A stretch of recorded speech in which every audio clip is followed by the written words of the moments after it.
예, 오늘은 이제 열왕기상 11장 14절에서 25절까지 말씀을 나누도록 합니다.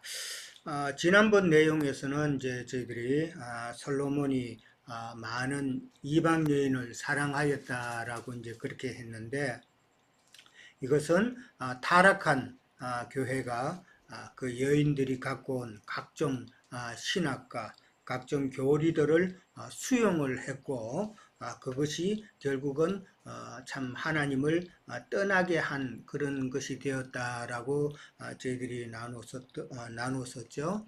이제 오늘은 이제 40절까지 이제 보면은 솔로몬이 이제 솔로몬을 하나님께서 에돔 사람 하닷과 수리아 왕 르손과 그 다음에 여로보암을 대적으로 세워서 이제 하나님을 징벌하시는 내용이 이제 나오죠.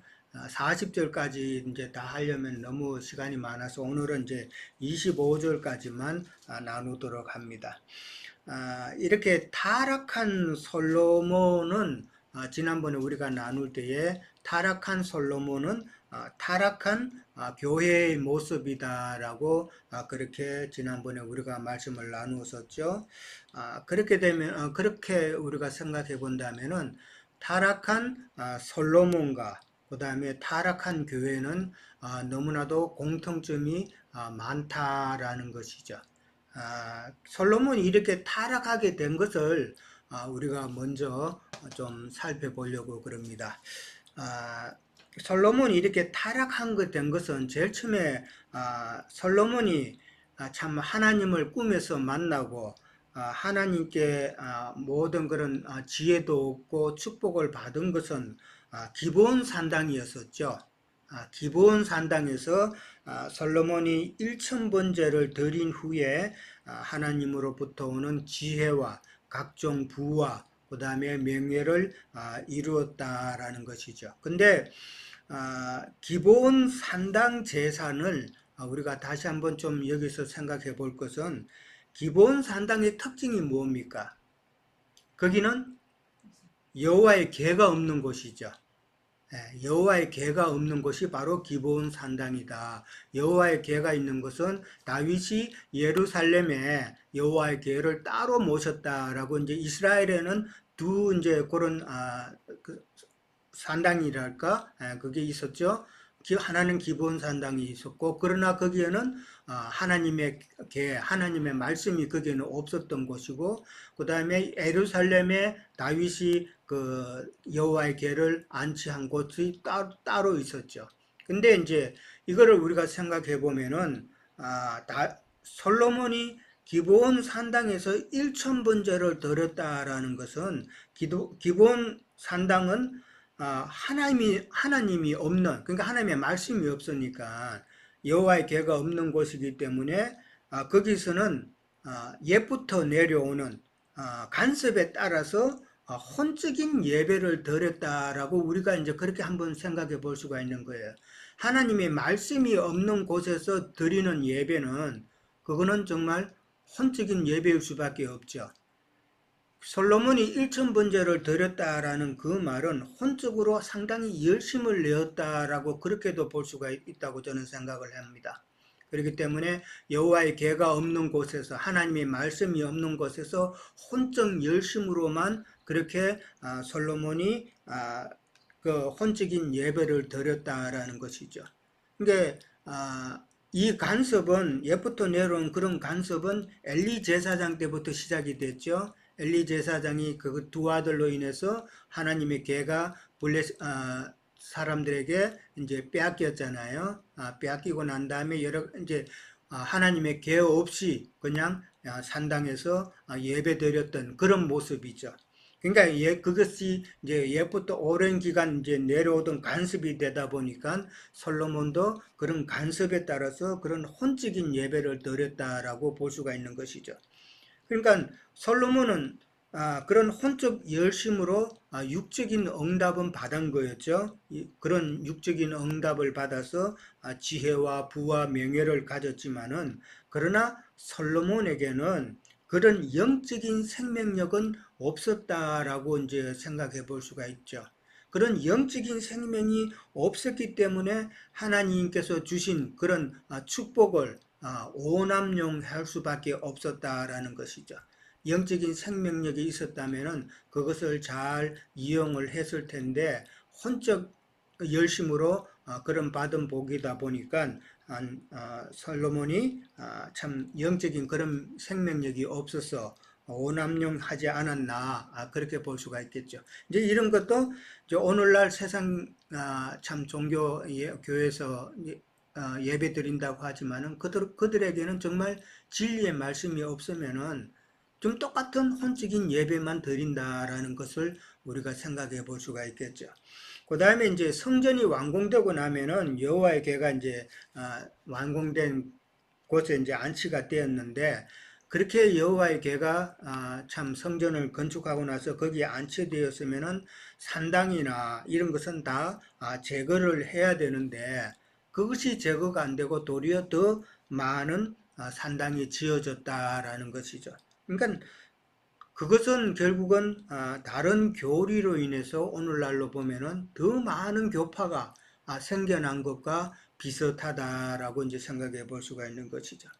그 다음에 이제 솔로몬은 영적인 그런 생명력이 아무래도 부족했기 때문에 하나님을 섬기는 데 있어서 참 타락하게 되고 그 타락함으로 인해서 하나님과 그 다음에 세상 신을 겸하여 섬기는 그런 모습을 또 볼 수 있다라는 것이죠. 그런 모습이 참 오늘날 세상 교계에서 마찬가지로 계시가 없기 때문에 세상 것을 추구하는 그런 모습과 전혀 다를 바가 없다라는 것이죠. 그 다음에 이제 솔로몬은 우리가 잘 알듯이 많은 세금을 걷어들였죠. 그 다음에 백성들로 하여금 많은 노역을 감당하게 했습니다. 그리고 이제 자신이 계획했던 그 많은 토목공사, 건물, 이제 성전도 지었고, 왕궁도 지었고, 그 다음에 많은 상당도 지었고, 참 많은 토목공사를 했죠. 그런 거에 상당히 많은 관심을 가졌다라는 것은 오늘날 참 헌금만을 강요하는 그런 예배당의 모습, 그 다음에 가면은 또 봉사도 많이 강요를 하죠. 제가 아는 사람은 예배당 갔더니만 너무 헌금 이야기도 많이 하고 너무 모임도 많이 모이라 그러고 너무 이것도 하고 저것도 하고 참여 많이 하라 그래가지고 도무지 감당을 못 해가지고 예배당 교회 못 다니겠다고 하는 사람이 있었어요. 참 그런 그러니까 그 사람도 처음에 이제 신앙이 없었다가 옛날에 신앙 생활 하도록 그렇게 제가 인도했던 사람인데 한국 나가서 이제 또 예배당을 찾아가니까 헌금 내라는 소리, 봉사하라는 소리, 어느 부서에 들어가서 뭐 하라는 소리 이게 너무 심해가지고 교회 안 다닌다 그러더라고요. 네, 똑같은 그런 이치다라는 것이죠. 그리고 그들의 관심은 토목공사에만 관심이 있죠. 어떻게 하면은 참 건물을 예배당 건물을 멋있게 지을까, 언제 지을까, 어떻게 건축 헌금을 마련할까, 사람을 어떻게 모을까, 그런 것만 관심이 있다라는 것이죠. 참 하나님이 솔로몬에게 여러 번 경고를 했죠. 경고를 하고 하나님이 주신 그 약속을 지키기를 원했지만은 참 계시가 없었기 때문에 쉽게 어떤 면에서 보면은 타락의 길로 그렇게 갔다는 것을 또 솔로몬의 또 다른 면으로 우리가 보는 거예요.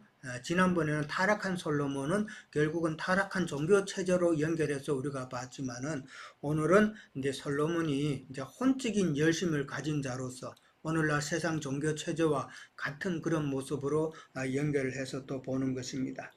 그렇지만은 이제 노년의 때가 되어 가지고 참 은혜를 회복해서 탄식하면서 전도서를 썼고 그 다음에 아가서를 쓰게 되었죠. 그러니까 솔로몬의 그런 모습을 우리가 한번 좀 생각해 볼 필요가 있다라는 것이죠.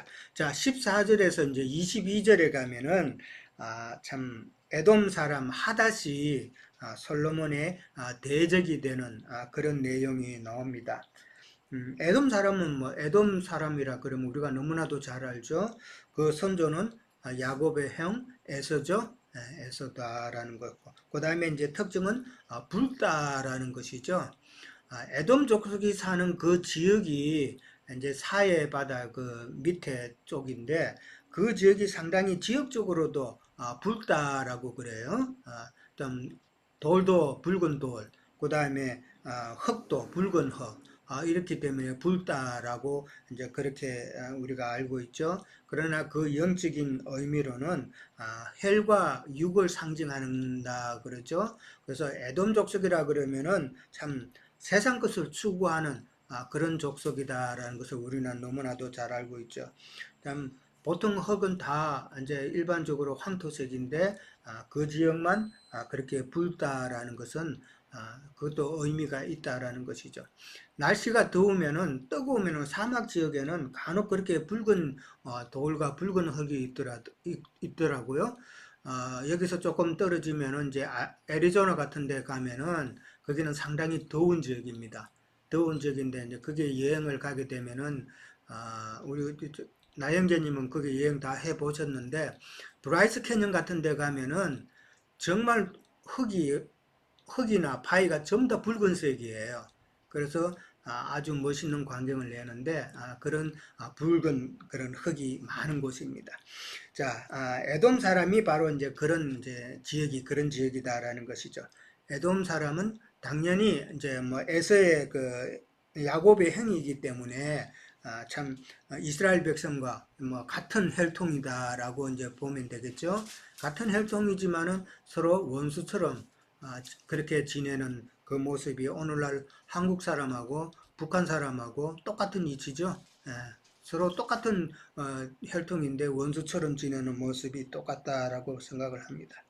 자, 14절에 가면은 여호와께서 에돔 사람 하닷을 일으켜서 솔로몬의 대적이 되게 했다라고 그렇게 나옵니다. 여호와께서 에돔 사람 하닷을 일으켰다라는 그 말은 하나님께서 채찍질을 이제 들었다라는 그런 의미가 되겠죠. 그 다음에 이제 15절에 가면은 그 하닷에 대한 옛날 이야기가 이제 쭉 나옵니다. 다윗이 에돔에 있을 때에 지휘관 요압이 죽임 당한 자, 여기는 이스라엘 전사자를 말하는 거예요. 죽임 당한 자를 장사하고 그 다음에 거기서 에돔의 남자들을 다 죽였다라고 15절에 그렇게 나오죠. 에돔의 남자를 다 죽였다고 해가지고 완전히 정말 씨도 뭐 안 남기고 다 죽였다는 그런 말이 아니라 많이 죽였다라는 그런 의미입니다. 왜냐하면은 그 에돔 지역 사람을 많이 죽이고 난 다음에 그곳에 수비대를 두었다라고 성경은 나와 있어요. 그게 이제 사무엘하 8장 13절 이하에 이제 그 내용이 나옵니다.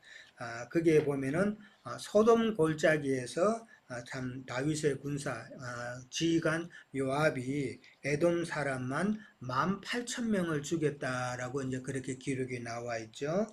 상당히 이제 많은 사람을 죽였고 거기서 요압이 6개월 동안 머물렀다라고 그렇게 이야기를 합니다. 6개월 동안 머물면서 참 그동안에 에돔 사람들을 그만큼 많이 죽였다라는 그런 의미도 되고 그 다음에 이제 그 6개월 기간 동안에 걸렸다라는 것은 에돔 사람들도 그만큼 저항이 심했다라는 것을 우리가 생각해 볼 수가 있겠죠. 그냥 군대가 쳐들어갔으면은 한꺼번에 그냥 며칠이면 다 끝날 일인데 그렇게 하지 않고 6개월이 걸렸다라는 것은 그만큼 참혹했다라는 것을 이제 생각해 볼 수가 있는 것이죠. 근데 이제 이때 이제 17절에 가면 하닷이 아직은 어린아이다라고 그렇게 나옵니다. 그러니까 그의 아버지의 신하 중에서 이제 에돔 사람 몇몇이 함께 하닷을 데리고 애굽으로 도망했다라는 그 말이 나옵니다. 그러니까 하닷은 지금 왕손이죠, 왕자죠.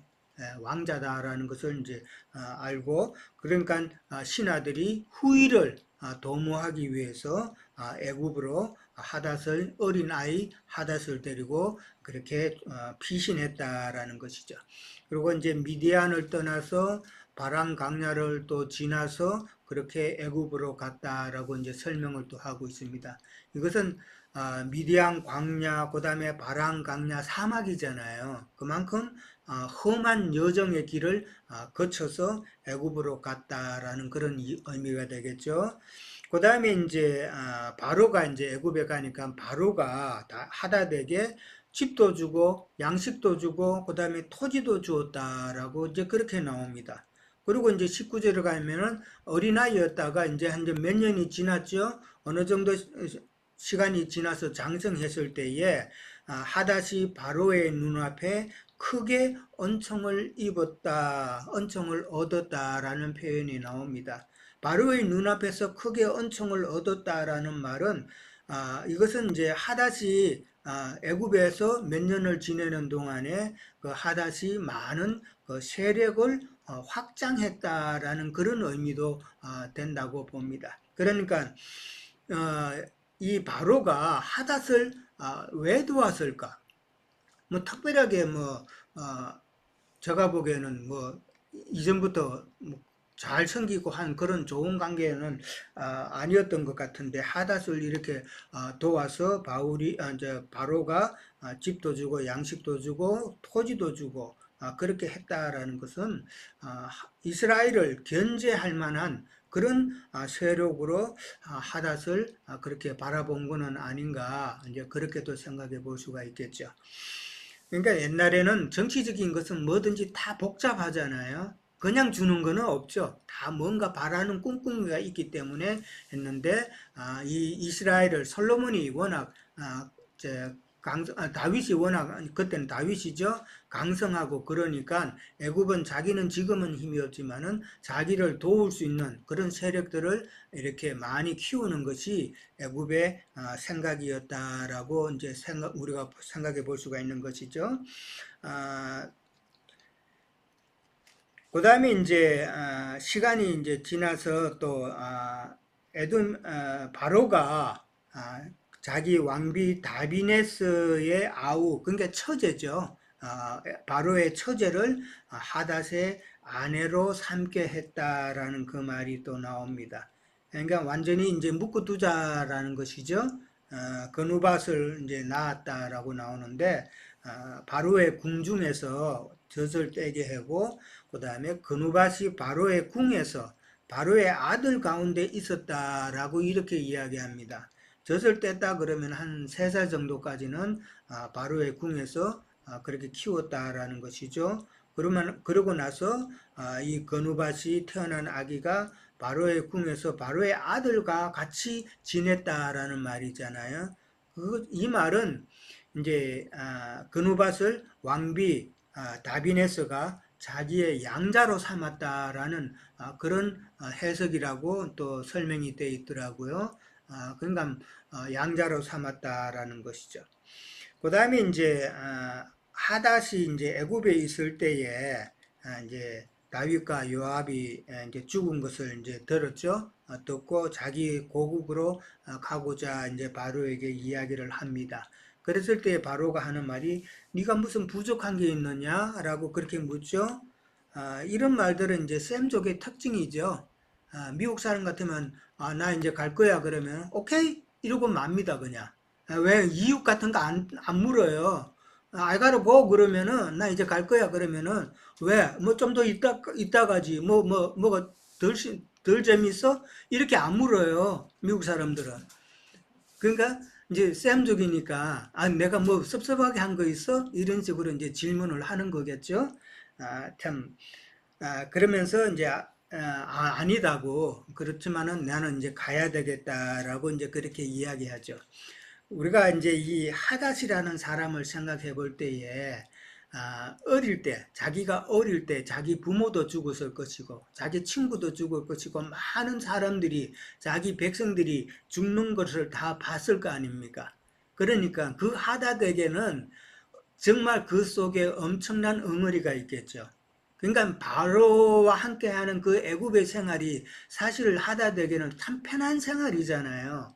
먹을 거 주죠. 뭐 다 집 있죠. 또 자식도 낳았죠. 그다음에 왕의 처제도 또 아내를 얻었죠. 부족한 게 뭐가 있습니까?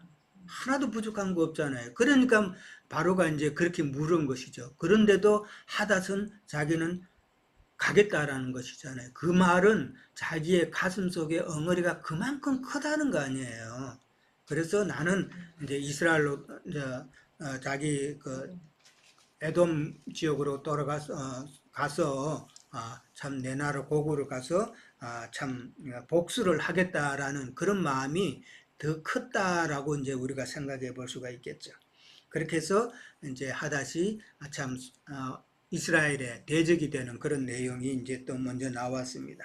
그 다음에 이제 두 번째 23절에서 25절까지 내용은 수리아 왕 러손이 또 이스라엘의 대적이 되는 내용이 나옵니다. 이 러손이라는 이름의 뜻은 족장이다라는 그런 의미가 있어요.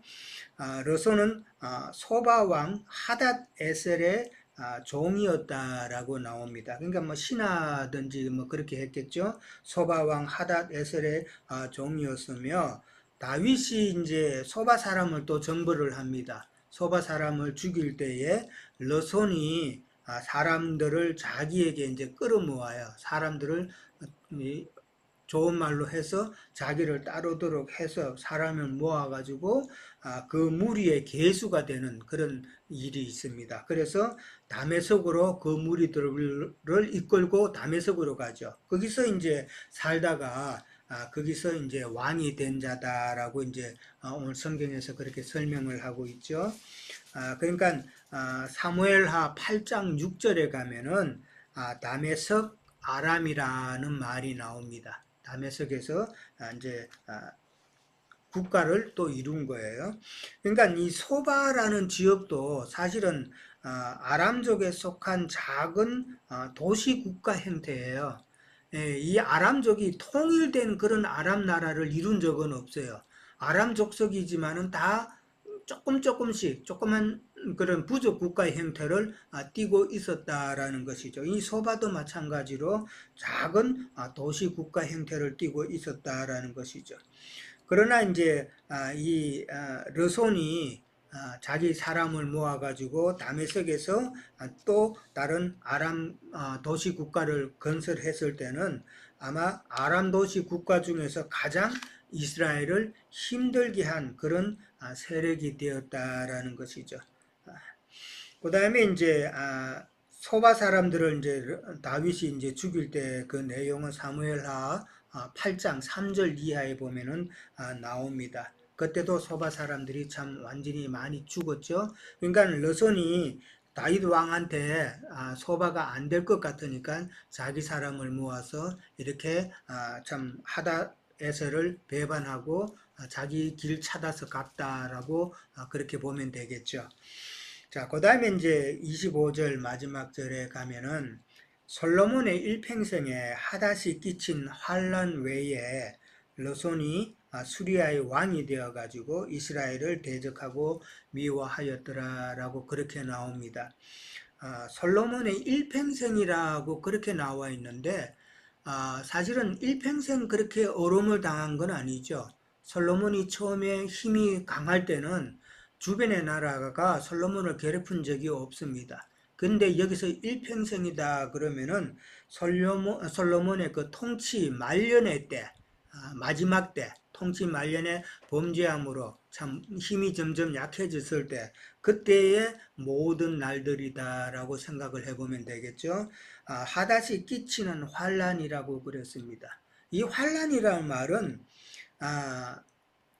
진짜 뭐라 그럴까 전쟁이 일어나면 완전히 큰 환란이고 참 그런데 이 환란이라는 것은 하닷 사람들이 이스라엘 사람들과 전쟁에서 전면전을 하지 않고 게릴라전을 했다라는 그런 의미라고 봅니다. 만약에 전면전을 했다면은 이스라엘이 뭐 단숨에 참 공격을 하고 이겼겠지만은 이 하닷은 게릴라전으로 참 극소에서 사람을 갖다가 여기서 또 전쟁하고 또 저기서 전쟁하고 이렇기 때문에 참 솔로몬으로 봐서는 아주 참 골치 아픈 그런 일이었다라는 것이죠. 그 다음에 이제 르손이 수리아의 왕이 되어가지고 이스라엘을 대적하고 또 미워하였다라고 하면서 참 두 사람을 하나님께서 세우셔 가지고 솔로몬을 이렇게 참 징계를 하는 내용이 나옵니다. 근데 이제 이런 대적들로 통해서 하나님의 그 징계는 결국은 솔로몬이 노년에 참 자기의 잘못을 깨닫게 하는 그런 사랑의 채찍질은 될 수 있었다라는 것이죠. 그게 없었으면 솔로몬은 또 못 깨닫고 그렇게 갔을 수도 있겠죠. 그것을 우리가 생각해 본다라는 것이죠. 그러니까 촉이 강성할 때는 참 솔로몬에게는 아무런 위협이 없었죠. 아무런 그게 없었지만은 그러나 솔로몬이 타락함으로써 참 그런 대적들이 그런 자그마한 도시 국가가 대적이 된다라는 것은 결국은 솔로몬이 자업자득이죠. 자기가 범죄함으로 인해서 참 스스로 약하게 만든 것이죠. 그러니까 솔로몬이 아까도 이제 혼적 열심을 가진 자라고 그랬는데 하나님의 뜻을 알고 그 생명력이 있어서 강하게 모든 것을 분별하고 이길 수 있었다면 이렇게 영적으로 약하지는 않았겠죠.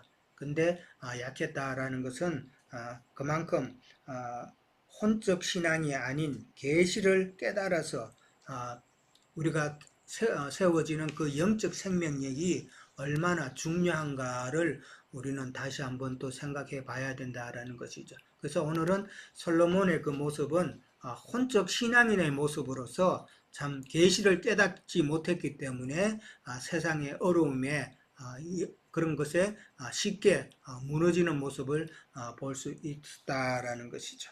자, 저는 여기까지 하도록 하겠습니다. 자, 이어주세요. 네, 형님 수고하셨습니다.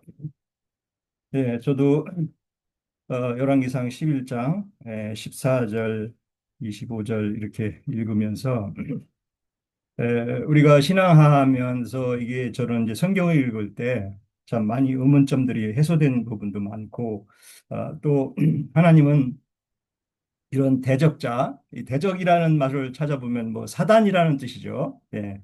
그 사단은 뭐 항상 뭐 리오야탄 또 뭐 뱀 이런 걸로 우리 성경에서는 이제 등장을 하기 때문에 보통 사람들은 뭐 뱀은 따로 있고 사단은 따로 있고 막 이렇게 뭐 생각하는 그런 것이 있는데 이제 사단의 본질이 이제 뱀으로 화신을 해서 이렇게 그 인간 나라에 역사하기 때문에 그 또 근원을 찾아보면 타락한 천사들이라고 나오죠. 그룹 천사들이 일부 이제 거기에서 타락을 해서 하나님을 대적하는 그런 뭐 걸로 이렇게 나타나고 그게 이제 결국은 루시퍼라는 타락 천사로 이렇게 계시가 되고 있는데 이런 것들을 우리가 성경에서 볼 때 타락한 신앙 안에는 늘 타락한 영들이 활동하기 때문에 대적자들이 당연히 거기에는 일어서고 또 그 대적자를 통해서 하나님께서는 쓰신다는 거죠. 우리가 여기서 보면 대적이라는 말을 이제 많이 나옵니다. 11장 이하에 뭐 솔로몬의 대적이 되었더라. 또 솔로몬의 평생 왕이 되어 수리아 왕 르손이 대적하고 미워하였더라 이렇게 나오는데 에, 하나님이 사단 마귀를 통해서 사람들을 훈련시키고 또 진리로 돌아오게 하는 것도 또 쓰시고 또 진리 사역자들을 사단을 통해서 순교시키고 뭐 흔히 이제 형제님 그 전에 증거하실 때 보면 부직갱이로 이제 쓰시다가 또 부직갱이도 이제 심판한다 이런 얘기도 하셨는데 그렇죠. 우리가 욥기에서 제일 적나라하게 잘 나와 있죠. 사단의 역할이. 예. 욥기에서 보면 뭐 우리가 사단이 이제 하나님 앞에 이렇게 쭉 있다가 어디로 돌아왔느냐 해서 욥을 받느냐 해서 누굴 진리로 돌아오게 하는 역할을 우리가 사단을 통해서 봅니다. 우리 유영진님도 증거해 주셨듯이 솔로몬이 에, 주변에 대적이 없었더라는 거예요. 주님과 함께 동행할 때는. 5장 4절에 나와 있죠. 열왕기상 5장 4절에 주변에 대적자가 없었다는 거예요. 그런데 어느 날 솔로몬이 이제 이렇게 일구고 나니까 뭐 많은 애굽 여자 또 뭐 주변에 그 변방에 있는 여자들을 이렇게 애첩으로 이렇게 삼다 보니까 여러 신들이 다 들어와서 그 신들을 우리가 뭐 읽어봤죠? 예, 그 열왕기상 10장에 이렇게 나와 있는데 그러다 보니까 타락이 되다 보니까 하나님께서도 대적자를 통해서 당연히 솔로몬을 어, 세워야 되겠죠. 연단을 해야 되고 그렇게 하질 않으면 하나님이 아니시죠. 우리의 신앙 여정에서도 저도 대적자들을 많이 봅니다. 저도 이제 어렸을 때는 우리 시골에서 자라면서 주변에 보면은 서로들 집안끼리인데도 우리도 집성촌인데도 때만 되면 싸워요, 이렇게. 야, 이렇게 저는 뭐 철이 없을 때인데도 왜 이렇게 어떤 그 좋은 경산날에도 뭔 어떤 옛날 이슈를 가지고 나와가지고 술 한잔 드시면 이렇게 싸우는지 뭐 물론 좋게 잘 지내는 마을도 있었는지는 모르지만 저희 주변에는 어디 다 타동네 사람들 오면은 또 그렇게 이렇게 걸씨를 해서 싸움을 일으키고 그런 거를 볼 때 참 많이 저는 안타깝고 왜 이렇게 서로 사람들끼리는 서로 이렇게 대적이 되고 서로 이렇게 반목하는 그런 인생들로 살고 또 이게 타지인 이 서울에 와서 살아보니까 거기서도 마찬가지예요. 약육강식이에요, 그냥. 근데 오늘날 정치도 그렇잖아요. 정치도 옛날에 그 문 대통령이 세운 에, 지금 교도소에 가신 그분도 사실을 세웠는데 그분은 문 대통령의 그 이하들을 보니까 전부 자기들 일방적이고 그렇더라는 거예요. 그래서 자기가 대통령이 되면 뭐 잘할 것 같았는데 결국은 본인도 그 함정에 그냥 빠지셔가지고 자기 그 사단이라는 게 이제 보면 뜻이 그건 교만인데 교만으로 또 이렇게 점철되는 거예요. 솔로몬이 노후에 이렇게 대적이 된 거는 하나님을 버리고 교만으로 가잖아요. 오늘날 그 목회하는 분들 저도 가끔 이렇게 어떤 진리 증거를 잘못해볼래 이렇게 한번 통화를 해서 이런 거 그 목사님 이거 잘못 보시는 거 아니냐 그러니까 전에는 이제 전화 통화도 자주 하고 이렇게 교통도 좀 했었는데 그거 형제가 그렇게 보는 게 너무 확정적으로 보는데 그렇게 확정적으로 하려면 자기한테 오지 말고 교통도 하지 말재요.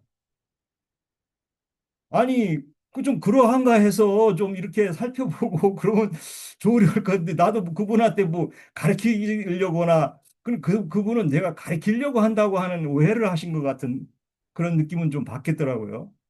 왜냐하면 저는 너무 확신이 있기 때문에 그 부분은 잘못 보는 부분을 좀 이렇게 좀 가르쳐서 좀 더 나아가게 하고 이렇게 서로 하고자 하는 그런 좋은 뜻으로 했는데도 아주 그분은 제가 교만하다는 그런 의도로 이렇게 얘기를 하시고 또 그러더라고요. 그래서 참, 근데 누가 교만한지를 참 모르겠어요. 진리의 말씀을 가지고 이렇게 나누고 해서 살펴보자고 하는데도 그러니까 어떤 그 수장이 되면, 그러니까 이제 교회의 목사님은 완전 거기에 대표자죠. 다른 사람 얘기나 뭐 자기가 그 약간 손해나는 어떤 그런 거는 받아들이질 않아요. 왜냐하면 그분들은 그만큼 사단 영역에 들어가 있다는 거죠. 교만한 한 영역에.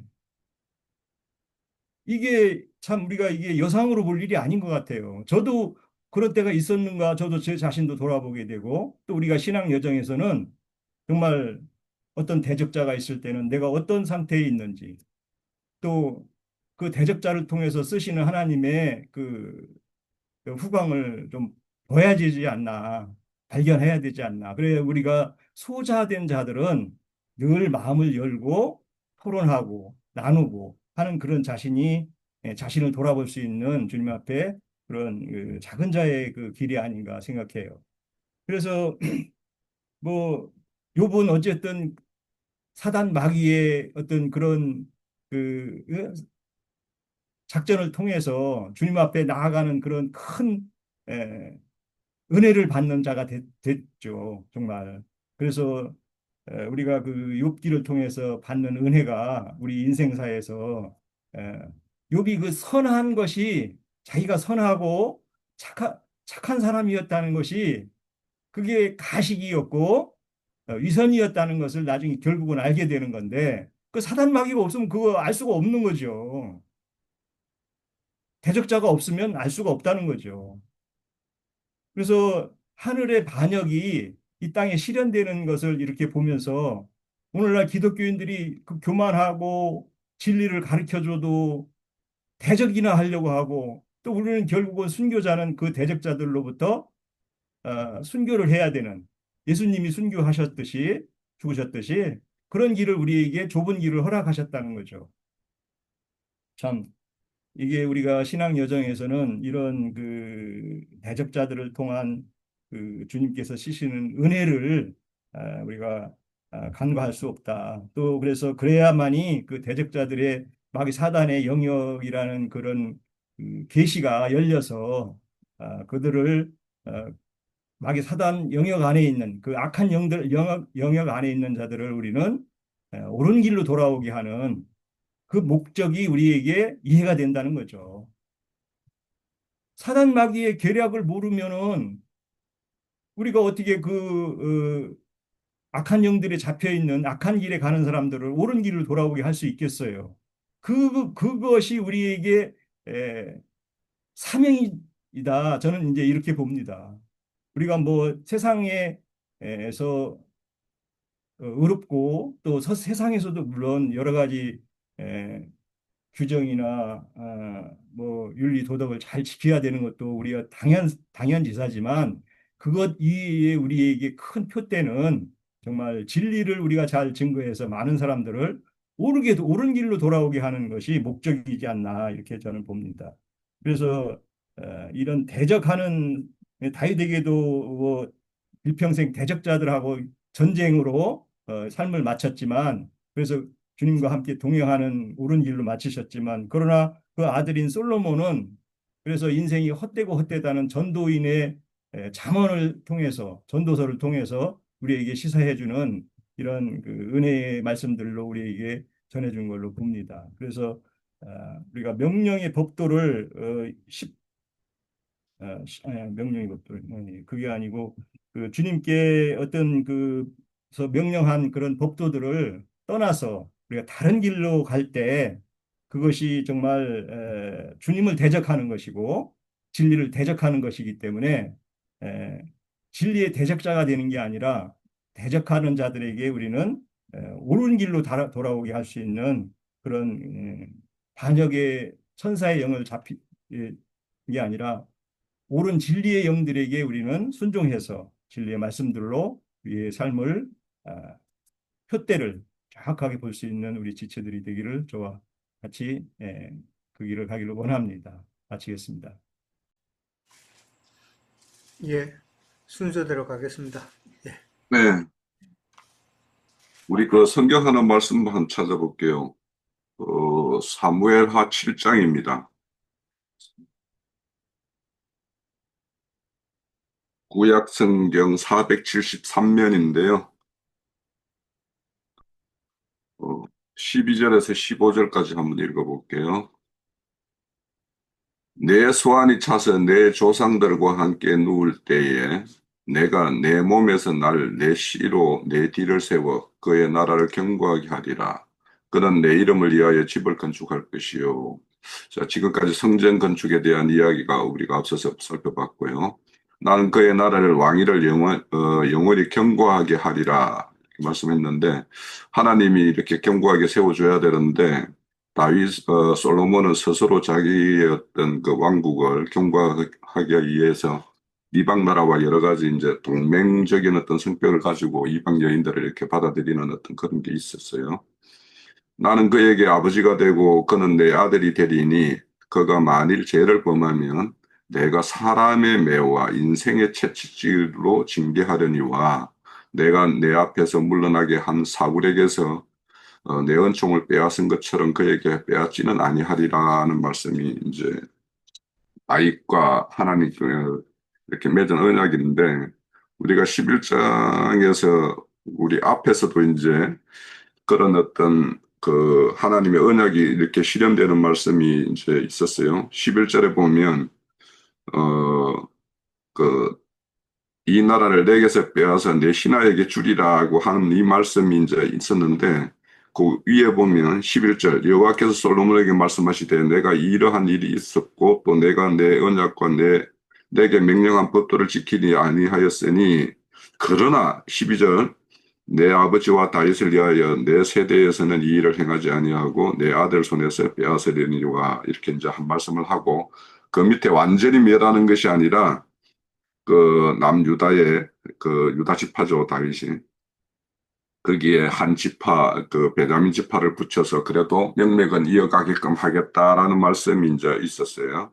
그리고 나서 이제 이 솔로몬의 대적자들을 이렇게, 실질적으로는 여기 오늘은 우리가 두 대적자를 세웠지만은 최종적으로 26절에 이어지는 데 보면 여로보암까지 세 대적자를 세우게 돼요.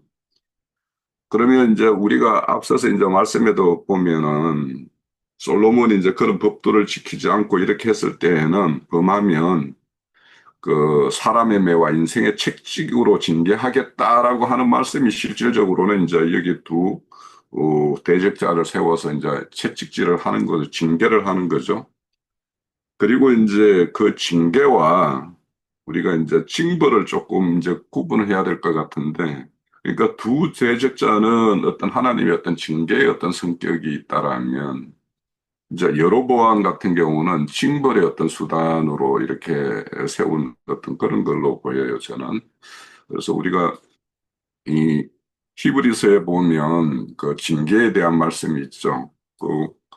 그것도 한번 우리 임선아 자매님, 우리 교회에 이렇게 참여하신 지가 얼마 안 됐으니까 그 성경책을 한번 찾아보면 신약 성경 그 367면 정도에 나와 있어요. 한번 이거는 다른 우리 교회 형제 자매님들은 이제 이 말씀을 이제 잘 알고 있을 거예요. 그러면 이제 여기에서는 이제 그 사랑하는 아들에 대해서는 아버지가 이렇게 징계를 하죠. 뭔가 잘못된 것이 있을 때에는.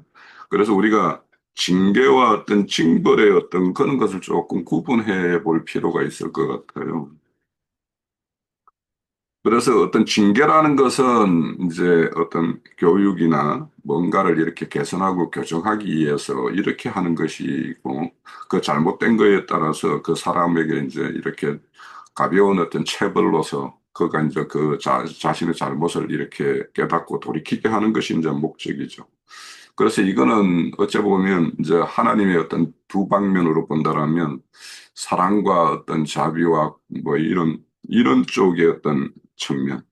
그래서 자녀를 바른 길로 인도하기 위해서 하는 것이 이제 징계이고, 이거는 이제 아버지와 아들, 뭐 그 스승과 제자 사이, 뭐 이런 사이에 이렇게 어떤 징계 이런 것들이라면, 징벌이라는 것은 그거에 대한 어떤 죗값으로 이렇게 응보하는 거죠. 그래서 실질적으로 그것은 잘못에 대한 대가를 지불하는 것이 이제 징벌이에요. 그래서 여기에는 하나님 어떤 그 범죄에 대해서 어떤 심판자, 아, 그러니까 법관으로서 어떤 법에 따라서 이렇게 징계를 하는 것이고, 징계는 어떤 사랑의 어떤 관계에서 이루어지는 어떤 그 징계이기 때문에 그렇게 우리가 구분을 해서 이렇게 본다라면, 오늘 말씀은 이제 두 대적자를 세워서 하나님은 이제 가벼운 경고를 했어요. 그래서 솔로몬에게 이렇게 경고를 했지만 그것이 돌이키지 않으니까 최종적으로 여로보암을 세워서 남북으로 이렇게 이스라엘 왕국을 이렇게 찢어지는 어떤 그런 걸로 이제 하나님이 징벌을 가한 거죠. 그래서 우리가 항상 하나님은 뭔가 어떤 현상이 일어나면 그거에 대해서 1차적으로는 이렇게 하나님의 어떤 대리자를 이렇게 보내서 말씀으로 이렇게 경고하고 깨닫게 이렇게 하고 그렇게 하죠. 그렇지만 그것에 대해서 이렇게 깨닫지 못하면 또 이제 어떤 매를 들게 되는데 그것이 이제 아까 앞에서 보면은 인생의 채찍, 뭐 사람의 매, 뭐 이런 것이 되겠죠. 그렇게 행하는 것인데 그래서 우리가 이제 이런 일들은 어떤 이스라엘 민족이라는 어떤 그런 강의적인 개념에서 일어나는 어떤 그런 어떤 징계와 징벌이라면 우리는 또 이제 우리 신앙 각자의 어떤 신앙 과정에서 이런 징계와 징벌이 있죠. 그래서 야 이게 이제 하나님의 어떤 누군가 사람을 통해서 이렇게 말로 이렇게 전해지는 어떤 그런 것이 있을 때 그때 이제 참 돌이키면 좋은데 근데 사람은 꼭 이렇게 매를 맞아봐야지 이제 뭔가 자신의 어떤 그런 잘못에 대해서 좀 이렇게 새기는 것이 있어서 그러니까 그것이 이제 어찌 보면 사람의 뭐 아둔함이라고 할 수 있는데 이 일에 뭐 별 애가 없죠. 대부분은 다 이렇게 맞아가면서 또 이렇게 하고 또 뭐 어쩔 때는 진짜 심하게는 징벌이라고 할 만한 것도 일을 당해보기도 하고 뭐 이렇습니다.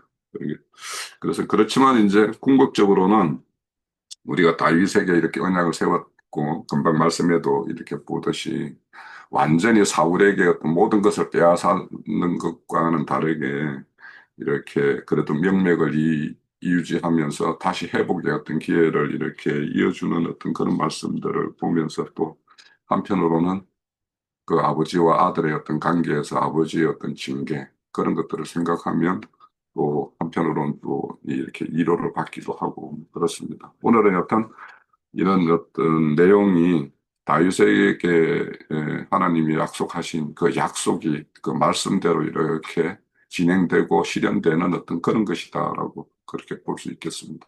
자, 여기서 마칩니다. 예, 저도 오늘 참여하겠습니다. 예, 예. 제가 이 열왕기상 11장을 읽을 때 제일 이해가 안 되는 게, 그 솔로몬이 이렇게 왕이 되기까지 왕으로 세워지는 과정과 또 왕이 되어서 그 성전을 건축하기 전에 그 또 삼천 번제를 드려가지고 그 하나님께 받는 그 이 과정을 생각하면 솔로몬이 타락을 한다? 이게 이해가 안 되네. 저는 진짜 이해가 안 돼요. 그 다음에 그게 그 솔로몬을 표현하기를 어, 그, 그 지혜가 전무후무하게 비교 짝할 만한 사람이 없었다 이런 표현도 있었어요. 그러면 그 전무후무한 그 비밀이 그 성경에서 비밀 그러면 하나님의 비밀을 말하는 거잖아요. 그 하나님의 비밀은 예수 그리스도라 이렇게 말했고 그래서 그 예수 그리스도를 아는 하나님의 비밀을 증거하는 것을 가지고 사도들은 그 예수는 그리스도라 가르치기를 멈추지 아니했다 이렇게 이제 성경에 기록되어 있어요. 그러면 솔로몬의 그 지혜는 하나님께로부터 온 것이고 하나님의 경륜에 대해서 아는 것에 대해서 이렇게 이해가 되는데 도대체 이 이방 여인을 사랑하고 우상을 섬긴다 그러는 게 이게 말이 되는가 이제 좀 그러니까 이거를 이해하는 것이 여기서 또 하나님의 감추인 비밀이 아니겠는가 이렇게 보고 그래서 열왕기상 11장만 가면 늘 그 생각을 하면서 지금 보는 거예요. 근데 이게 오래됐는데도 아직도 계시가 없는 거 보니까 아직 때가 안 된 것 같긴 합니다. 그러면 도대체 이거를 뭘 말씀하려고 그렇게 말하는가? 그러니까 한 개인으로 말하면 물론 그런 계시화를 받고도 뒤로 물러가서 추년에 빠질 수 있죠. 그런데 여기서 다윗도 개인적으로는 자기 한 삶을 볼 때는 인자 예수와 성령으로서의 그 저기를 예표하고 또 다윗과 솔로몬을 예표한다고 그러면 다윗은 인자 예수로 예표되고 솔로몬은 성령으로 예표된다고 하면 이제 여기까지 이렇게 가서 우리가 이해하는 그 저기를 가지고 그러면 성령이 타락한다고? 이렇게 질문할 수가 있지 않겠느냐는 거예요. 제가 이게 좀 너무 무식해가지고서는 이게 이제 막 억지를 쓰면서 이거 뭐 이런 추론이 가능하지 않느냐 말하는 거는 모르겠어요. 그런데 제가 생각하기에는 그런 생각이 드는 거예요. 성령이 타락할 수 있다는 거야? 그러니까 예전에는 솔로몬을 인간으로 봤기 때문에 솔로몬이 타락했네 그게 당연했는데 이제 지금 와서는 이런 질문이 생기는 거예요. 그래서 오늘도 지금 여기에 대해서 이제 눈에 보이는 게 두 가지가 있었어요. 첫째는 저기 언약에 대해서 우리가 한번 좀 나누고 싶은 게 뭐냐면 지금도 그렇죠. 어, 쉬지 말고 기도해라. 그럼 이거 하나님의 명령이기도 하지만 기도를 하면 이제 그 다음에 그 하나님이 우리한테 주실 게 있는 거죠. 구하라, 찾으라, 두드리라, 뭐 성령을 구하라. 하면 내가 너에게 주시겠다. 그런 이 언약, 약속과 계약이잖아요. 그래서 그 약속으로 여로보암에게 이제 말씀하시는 장면이 있죠. 네가 내가 다윗에게 말하고 다윗이 나한테 순종한 것처럼 너도 그렇게 하면 이렇게 이제 언약이 된단 말이에요. 근데 이놈은 이 여로보암은 받으면서부터 벌써 딴 생각을 한 것 같긴 해요. 자, 그런데 그 다음에 다시 이제 처음으로 돌아가면 그러면 성령이 타락할 수 있다고 하는 거예요. 그러니까 여기까지 가니까 도대체 이게 답이 없는 거예요. 그러면 그래서 주님 빨리 이걸 좀 알려주시면 좋겠는데 하여튼 아직도 그러고 있습니다. 근데 오늘 제가 이제 이런 생각을 해봤어요. 성경을 이렇게 읽어보면 아담이 그 코에 생기를 불어넣어 가지고 산혼이 되게 했는데 그래서 저는 생기를 그 코에 불어넣어 가지고 산혼이 되었다 이거를 이게 구속을 말하는 것인가 보다 이렇게 이제 이해를 하고 있어요. 그래서 여기 대해서 그럼 구속받으면 이제 거듭났다 그러는 건데 거듭났으면 젖먹이로부터 시작하는 거잖아요. 이제 태적 긁고서는 눈도 안 보이고 사람이 하는 말도 못 알아들으니까 그거 아직 사람이라고 할 수는 없죠. 그런데 말도 배우고 이제 걷기도 하고 뛰기도 하고 나중에는 군대 가서 군인이 되는 이런 거를 통해서 이런 예표를 가지고 본다고 그러면 근데 그 아담이 결국에는 어디로 갔느냐면 선악나무 열매를 따먹음으로 타락해가지고 범죄했다는 여기서부터 계속 반복되는 걸로 보이는 거예요. 그 노아 시대 때 가면 노아의 때에 세상을 심판하고 방주에 탄 노아는 8식구만 구원받았잖아요. 그러면 다 정화된 거잖아요. 그러면 이제부터 노아의 신앙을 이어받은 후손들만 딱 생겨야 되는데 거기서 함과 가나안이 딱 일어나서 그 시간이 지나고 나면 이제 함의 씨들이 훨씬 더 많아지고 주류가 되는 거죠. 그래서 지금도 그 중동 지방에 가면 이스라엘만 빼놓고 나머지는 다 가나안 족속이잖아요. 근데 이런 거를 이제 이렇게 연결해서 보는 거예요. 그리고 또 그 바로 직전에 이제 솔로몬 왕이 되기 직전에 뭐 사사기에서 보면 참 답답하죠. 어떻게 저렇게 닭대가리들인가? 금방 저희들이 그 우상을 섬기고 하나님을 떠나서 이방의 압제를 받고 그렇게 해서 또 부르짖으면 하나님이 사사를 보내서 구원해 주시면 그 사사와 장로들이 죽기까지는 하나님의 말씀에 순종을 하다가 또 어떻게 돼요? 또 이상 우상 숭배하는 거예요. 그러면 그래서 제가 야, 저 사람들 진짜 답답하네. 제가 옛날에 그러면서 그래서 제가 너무 답답해 가면서 나는 저렇게 안 할 텐데 그런단 말이죠. 그래서 광야에서도 그렇고 그러면 이 사사기 때도 보면 이게 뭘 계속해서 말씀하고 계시는 게 여기하고 연관되는 게 아닌가 이런 생각을 해봤어요. 그러면 여기서 계시하는 거는 이 성령이 어떻게 타락을 하겠는가? 지금 성령의 시대에 교회가 또 타락하는 그 모습을 이렇게 이제 또 계시하려고 오늘 솔로몬의 그 일천 초첩과 그 초첩들이 끌고 들어온 그 저기 이 우상들은 그 우상들로 이렇게 표현을 해서 이 교회에 타락할 것을 암시하는 하나님의 경륜에 대한 것이 아닐까 이렇게 이제 오늘 비로소 이제 이렇게 조금 정리는 해봤어요. 근데 너무 많이 엉뚱한 길로 이렇게 가지 않았으면 않았기를 하면서 이제 또 마치겠습니다. 예. 예. 자, 제가 예, 조금만 시간 쓸까요? 예, 예, 예. 저는 그 하닷에 대해서 조금 좀 와서 닿는 말씀이 있는데, 그 16절에 보면 요압은 에돔의 남자를 다 없애기까지 이스라엘 무리와 함께 6달 동안 그곳에 머물렀더라.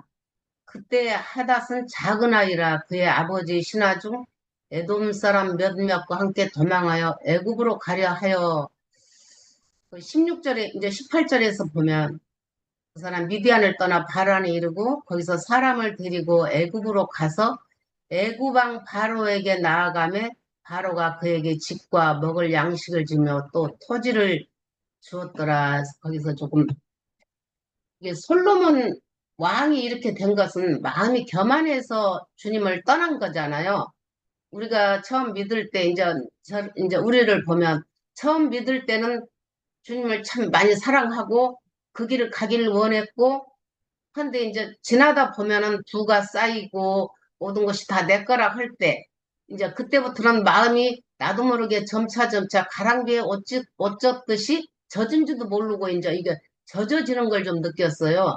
그래서 솔로몬 왕이 처음에는 주님한테 사랑을 많이 받았죠. 왜냐하면 모든 것도 구하지 않고 지혜를 구했을 때는 하나님이 합한 마음이었기 때문에 그때는 사랑을 했는데 11절에 보면 솔로몬 왕이 했던 것이 저는 이게 와서 닿아요.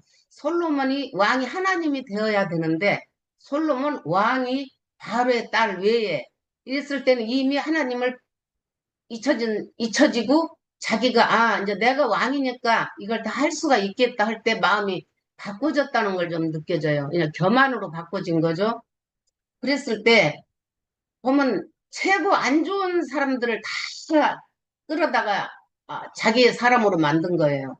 이방 많은 여인들을 사랑했는데 그것도 모압과 암몬과 에돔과 시돈 햇사람이거든요. 이건 정말 주님이 가장 싫어한 족속들인데 그 솔로몬 왕의 마음에 품은 거예요. 왕이기 때문에.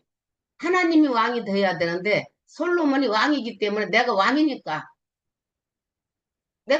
마음대로 할 수 있다는 이게 이제 여기서부터 교만이 들어오면서 교만은 패망의 선봉이다. 나중에는 망할 수밖에 없다는 걸 보면서 하닷을 왜 읽었냐면 그 요압이 이스라엘 무리와 함께 6달 동안 그곳에 다 에돔의 남자를 다 없애기까지 그곳에 머물렀다겠어요. 근데 다 없애질 못했어요. 17절에 보면. 그때 하닷은 작은 아이라 그의 아버지 신하 중 에돔 사람 몇몇과 함께 도망으로 애굽으로 갔다겠어요. 에돔은 육을 상징하는 거기 때문에 그 애굽과 이제 같은 길을 갈 때 거기서 18절에 보면은 애굽왕 바로에게 나아가서 애굽왕이 바로가 그에게 집과 먹을 양식을 주며 토지를 주었어요. 그러면 하닷은 이게 이제 옛사람을 상징하는데 옛사람 모든 것을 그 바로가 하닷 왕에 주었을 때 저는 여기서 좀 생각이 나냐면 하닷은 작은 아이라고 했는데 우리가 신약 사복음에서 보면은 어린아이와 작은 아이는 저는 좀 틀리게 봤어요.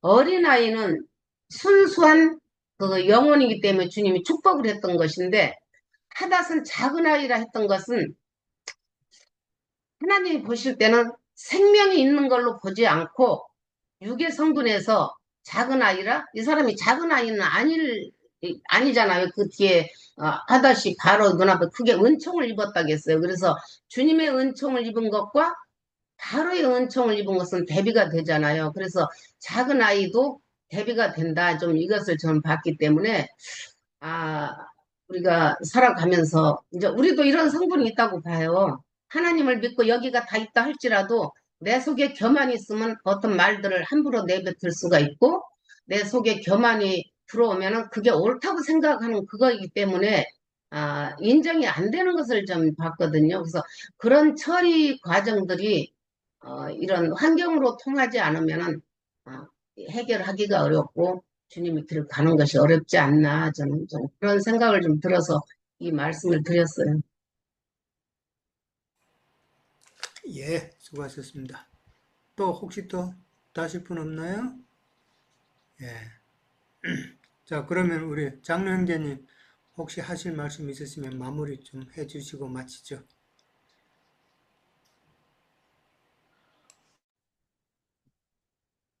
음, 네, 오늘 말씀을 통해서 큰 군주, 즉 말하자면 중복자, 그다음에 어마어마한 그 힘을 하나님께로부터 받은 그 사람은 잘못 실수할 수 있는 것이 있다는 경고를 오늘 우리가 읽었어요. 뭐냐면 심판하시는 중에도 긍휼을 베푸시는 하나님과 심판을 잔인하게 집행하는 인간의 모습을 지금 대비한 거거든요. 다윗의 정복이나 솔로몬의 그 부귀영화, 이런 모습 뒤에는 정복자, 힘을 에, 무자비하게 휘둘러버리는 그런 큰 힘을 가진 자는 반드시 에, 암암리에 그가 힘이 약해질 때까지 힘을 기르는 어떤 세력이 자라고 있다라는 것을 간과하는 그런 다윗이나 솔로몬의 모습을 우리가 꼭 읽어야 할 거다. 이런 생각을 했어요. 하나님은 절대의 힘을 가진 분이지만 공의를 집행하기 위하여 심판을 베푸실 수가 있죠. 그러나 심판 중에도 반드시 긍휼을 베푸셔요. 그런데 인간은 어떤 힘을 부여받으면 무자비해져요. 잔인해져요. 그것이 하나님의 생명력과 인간의 그 육적 혈육의 그 타락성이 지금 대비되는 거다. 우리들도 뭐 이제 소소하게 자신의 인생을 경영을 할 때는 어릴 때 많은 우여곡절을 겪으면서 가슴속에 그 포환이 맺힌다 이렇게 표현하는데, 나는 우리 아버지처럼은 살지 않을 거야. 우리 어머니를 그렇게 고생시키고 그런 아버지를 원망하고 그래가면서 자랐을 수가 있죠. 그러면은 지가 어른이 되면은 지 자식을 기를 때는 지 자식은 자신에 대해서 그런 원망의 마음이나 분개하는 마음이나 이런 거를 품지 않게 길러야 맞는 거잖아요. 그런데 그렇게를 못한다는 거예요. 이제 꼭 당자만 예를 들었지만 시어머니가 된 분이 며느리 때 자기의 시어머니에게 너무 지나치게 어떤 자유도 제한받고 어떤 말도 하고 싶은 말이 많지만 할 수 없도록 이렇게 억압을 받고 그 부분이 실살이 된다 그러죠. 그렇게 하면서 자신이 며느리 때는 내가 어른이 되면 난 절대로 내 며느리를 이렇게 혹독하게 하지 않겠다. 그래가면서 어른이 됐는데 어느 날 보면 되더라고요. 자기 며느리가 쥐소리도 못하고 고개 푹 숙이고 자기 방에 들어가서 문틈 사이로 뭔가 흐느끼는 소리가 들리고 만약에 그러면 그때 부터 깨달을 거 아니에요. 내가 며느리한테 뭔가 퍽퍽해 하고 함부로 하고 멸시하는 태도로 인격적으로 대하지 못한 것이 있나 하고 돌아봐야 되잖아요. 그런데 네가 뭐 잘했다고 무슨 소리 들리게 하느냐고 이렇고 밖에서 책망을 엄요하는 그런 말을 방 안에서 우는 집 방에서 예, 소리도 내지 못하고 우는 그 며느리한테 예를 들어 꾸중을 토했다. 그러면 그 시어머니가 며느리 때의 일을 까맣게 지금 잊고 있다는 거잖아요. 이건 개인의 인생사도 그렇고 사회생활에서도 그렇고 국가의 어떤 지도자도 그렇고 다 매 마찬가지예요.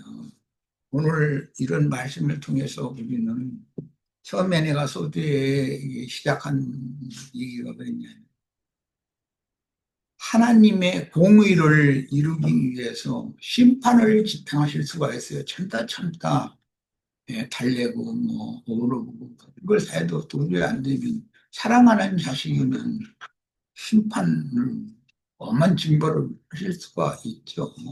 그러나 심판 중에도 여전히 결론적으로는 긍휼을 베푸시고 다 죽이는 게 아니라 그 중에 어떤 한 사람을 살려놔두고 이런 이야기가 성경에는 반복해서 나오거든요.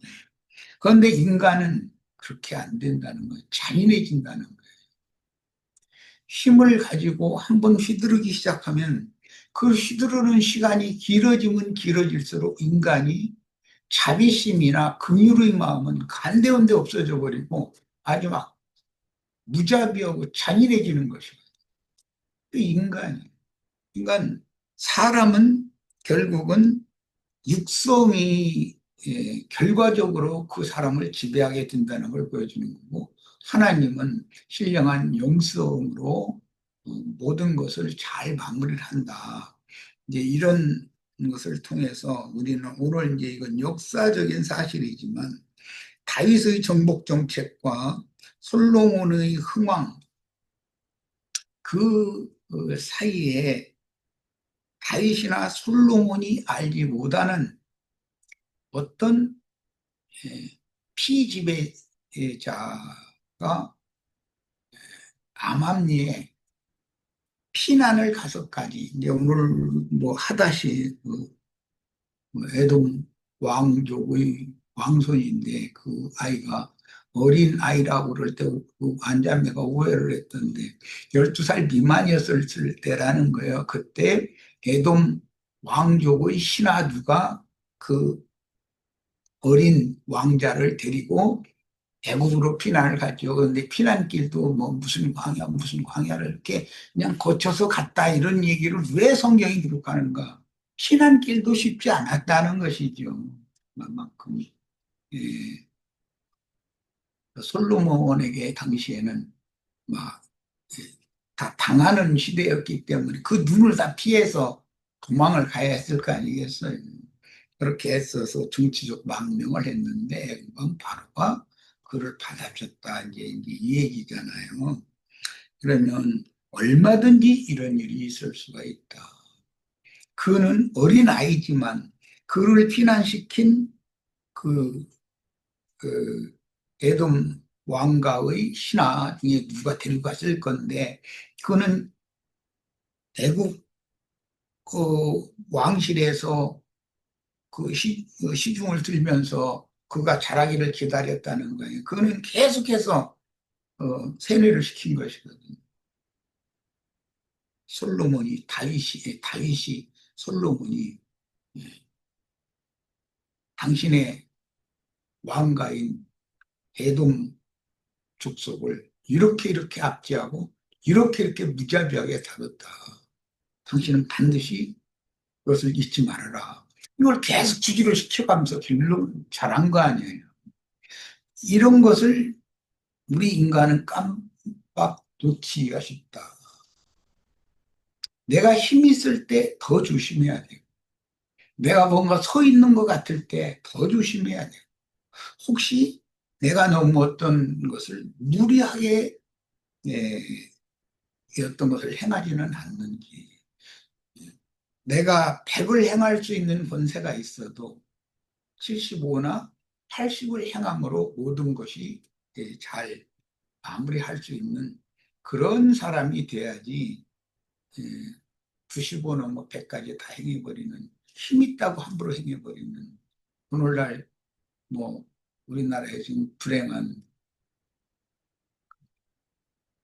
최고 권력자, 지도자 그 부부가 다 처참하게 감옥에 갇히니, 그런 내가 어릴 때부터 고조선사부터 국사를 배워온 일에 이런 일은 한 번도 나는 없었거든요. 내가 배운 역사에서는 왕과 왕후가 동시에 이렇게 처단당하고 이런 일은 없었어요. 이제 이것은 왜일까를 우리는 이제 생각을 해봐야 되는 거예요. 그럼 그 사람들의 일이라고만 생각하지 말고, 오늘 이게 역사서인데 이런 역사를 통해서 내가 지금까지 살아온 인생, 앞으로 남은 인생, 이것을 어떻게 나의 인생을 잘 경영하고 마무리를 잘 해야 할 것인지, 이런 걸 좀 하나님으로부터 말씀을 받고 배우는 시간이 되었으면 하는 그런 바람이 있습니다. 사람은 항상 육과 영 사이에서 갈등하게 마련인 것인데, 힘있다고 해서 너무 육적으로 100에까지 이렇게 원수를 갚는다고 해서 100을 다 써버리면 안 되는 것이거든요. 절대로 안 되는 거예요. 75 아니면 80에서 멈춰야 되는 것이에요. 그런데 내 인생 경영을 그렇게 함부로 행할 수 없다. 그러면은 세상 말로 그 후 끝이 좋지 않다 이러잖아요. 끝이 좋아야 되는 것이고, 모든 인생의 결과라는 것은 노년기, 말년기가 좋아야 되는 것이지, 소년기는 좋았는데 말년기는 비참하면 이건 인생 경영을 잘못했다는 것이. 지금 이두 분이 다 이런 비극적인 이런 일을 당하고 있는 이분들은 초창기는 다 좋았는데 이 말년이 이게 뭐냐. 우리는 그런 인생을 경영해서는 안 되겠다. 그럼 왜 그런가를 살펴야 된다.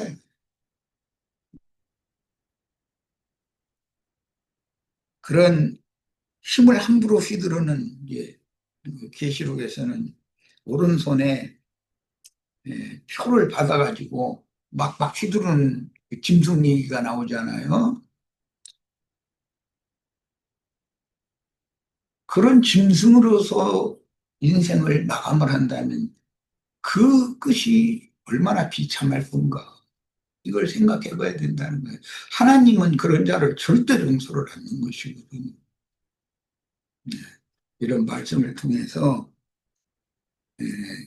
사람이 하나님의 그 마음을 배우는 것,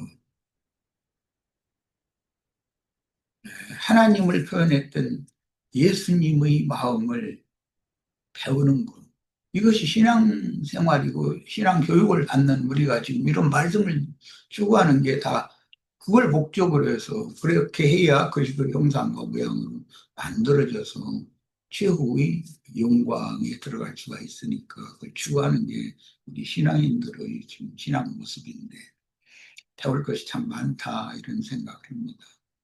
혹시 내가 힘이 있다고 해서, 내가 뭔가 가졌다고 해서 백을 다 함부로 사용하면 안 된다는 것은 꼭 말씀을 좀 하고 싶어요. 하나님처럼 심판을 집행하시는 중에도 반드시 긍휼을 베풀고 은혜를 남겨둬야 된다는 거예요.